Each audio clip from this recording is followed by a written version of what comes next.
না শুধুমাত্র জিপিটি এবং গুগল সার্চ করেই তারা তথ্য দেয় বা শুধুমাত্র যে জিনিসগুলো তাদের পক্ষ যায় ওই সমস্ত কথাবার্তা বলে বাংলাদেশের জনগণকে ডাইভার্ট করে।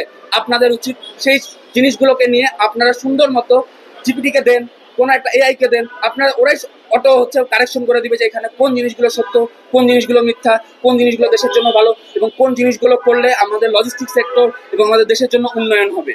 বাংলাদেশের পোর্ট ম্যানেজমেন্ট মডেল যেটা বোঝায়, ওয়ার্ল্ডের পোর্ট ম্যানেজমেন্ট মডেলে 4টা মডেল আছে। একটা হচ্ছে পাবলিক মডেল, আরেকটা হচ্ছে ট্যুর পোর্ট মডেল, আরেকটা হচ্ছে ল্যান্ডলর্ড পোর্ট মডেল, আরেকটা হচ্ছে প্রাইভেট পোর্ট মডেল।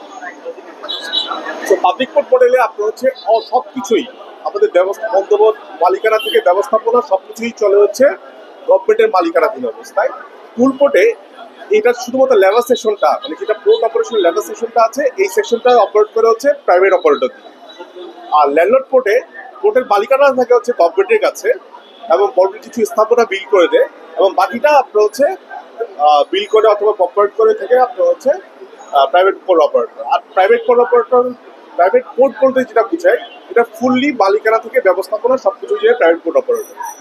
তো বাংলাদেশে আদিম যুগ থেকে আমরা যে পোর্ট অপারেশনটা দেখে আসতেছি সেটা হচ্ছে মোস্টলি হচ্ছে সার্ভিস পোর্ট মডেল অথবা গভর্নমেন্ট পোর্ট মডেল, এবং কিছুদিন আগে আমরা সাইড পাওয়ার থেকে আন্ডারে যেটা ছিল অথবা হচ্ছে যেটা ছিল সেটা হচ্ছে একটা ম্যানেজমেন্ট কন্ট্রাক্টের আওতায় ট্যুর পোর্ট মডেলে ছিল।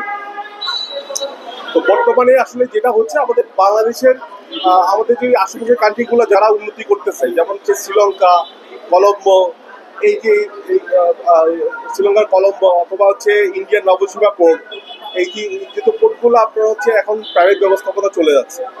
আসলে বন্দরটা প্রতিনিয়ত আসলে এখানে ইনভেস্টমেন্টের দরকার হয়, টেকনোলজিক্যাল অ্যাডভান্সমেন্টের দরকার হয়, রেগুলার এখানে ইনভেস্টমেন্টের দরকার হয়। এখানে আসলে আবেগের বিষয় না, এটা মানে জিনিসটা যতটা আসলে আবেগের বিষয় তার থেকে আপনার হচ্ছে এটা হচ্ছে রেগুলার আপডেটের বিষয় আছে।